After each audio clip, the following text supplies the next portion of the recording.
क्या आपका mind free रहता है? अगर नहीं, तो क्यों नहीं रहता? इसे समझने के लिए आपको माइंड को समझना होगा। माइंड क्या है, माइंड कैसे काम करता है, ये सब। एक बार आप ये सब समझ गए, फिर स्वतः ही आपका माइंड फ्री रहने लगेगा। तो चलिए इसे समझते हैं। दोस्तों, माइंड यानी मन का अस्तित्व उतना ही पुराना है जितना कि यह ब्रह्मांड। और मनुष्य के अस्तित्व से लेकर उसके जीवन के तमाम उतार चढ़ावों तक का मन ही एक साक्षी है। मन के कारण ही मनुष्य अस्तित्व में है, ऐसा कहना भी गलत नहीं होगा। हर मनुष्य चौबीसों घंटे मन से ही चलायमान है।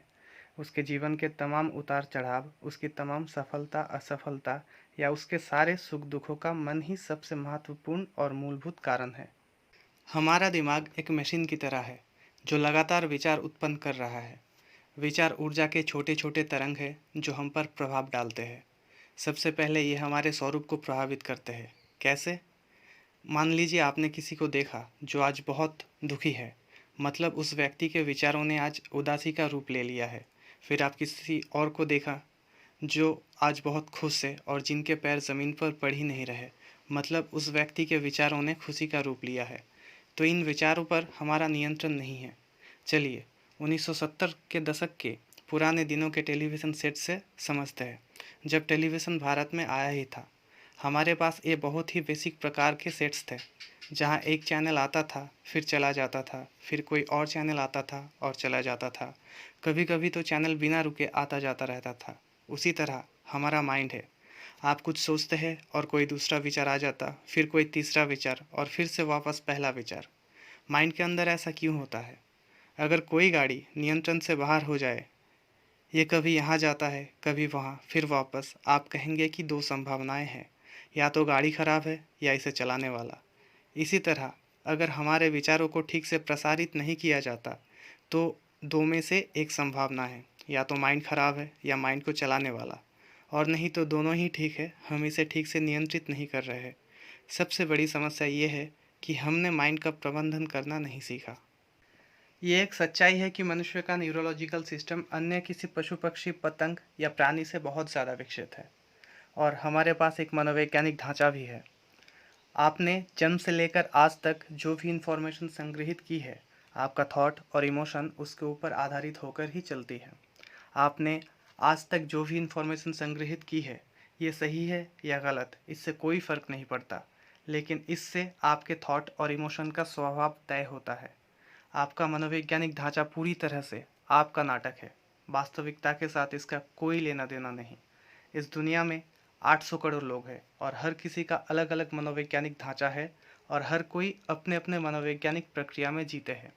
लेकिन आपको ये समझने की ज़रूरत है कि मनोवैज्ञानिक प्रक्रिया सिर्फ एक छोटा सा नाटक है जो सिर्फ इसलिए बढ़ गया है क्योंकि आप इसके साथ इतने बड़े हुए हैं। क्योंकि आप इसके साथ इतने बड़े हुए हैं, आप सोचते हैं कि यही आप है। यही गलती आपको आपके थॉट के साथ बांधती है और आपके माइंड को फ्री होने नहीं देता। माइंड दो तरीक़ों से सोचता है, एक पिक्चर्स यानी इमेजेस में और दूसरा शब्दों से। आप आँखों से जो भी देखते हैं वो इमेजेस या पिक्चर्स के फॉर्म में मेमोरी में स्टोर हो जाती है। आँखें बंद करके भी माइंड में आप उसे देख सकते हैं। ये तरीका माइंड को फ्री रहने में उतना नहीं रोकती जितना कि दूसरा तरीका यानी शब्दों का तरीका रोकती है। क्या आपने कभी गौर किया है कि थॉट्स या विचार कैसे उत्पन्न होते हैं? जब आप मन ही मन शब्दों का उच्चार करते हैं, तब कुछ शब्द साथ मिलकर थॉट बनाती है। अगर आप मन ही मन किसी भी शब्द का उच्चार ही नहीं करेंगे तो कोई थॉट भी नहीं बनेगा। आप कोशिश करके देख सकते हैं। 1 मिनट के लिए वीडियो को पॉज करके माइंड पे फोकस कीजिए और किसी भी शब्द का उच्चार ना करके देखिए। बिना शब्दों के उच्चार से कोई भी थॉट नहीं बनेगा और आपको थॉटलेसनेस या शांति की अनुभूति होगी। आप कमेंट में ज़रूर बताइए आपका अनुभव कैसा रहा। दिन में जब भी मुमकिन हो आप माइंड पे ध्यान दीजिए और देखिए आप मन ही मन कौन कौन से शब्दों का उच्चार कर रहे हैं और आपके मन में कौन कौन से विचार बन रहे हैं। ऐसा करने से आप पाएंगे मन के ज़्यादातर विचार, लगभग 70 से 80% विचारों को वास्तव में कोई काम नहीं होता, वे बेकार होते हैं।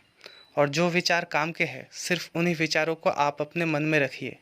बाकी जो विचार मन में आते हैं जिनका कोई काम नहीं है, धीरे धीरे आप उन विचारों को छोड़ना शुरू कर दीजिए। जैसे जैसे आप बेकार के विचारों को छोड़ते जाएंगे, आपका मन हल्का होता जाएगा। ऐसा करने से आपकी प्रोडक्टिविटी भी बहुत बढ़ जाएगी। आप एक ऐसी स्टेट में आ जाएंगे जहाँ माइंड का फ्री रहना आपके लिए नेचुरल हो जाएगा। आप हमेशा माइंड फ्री रहेंगे।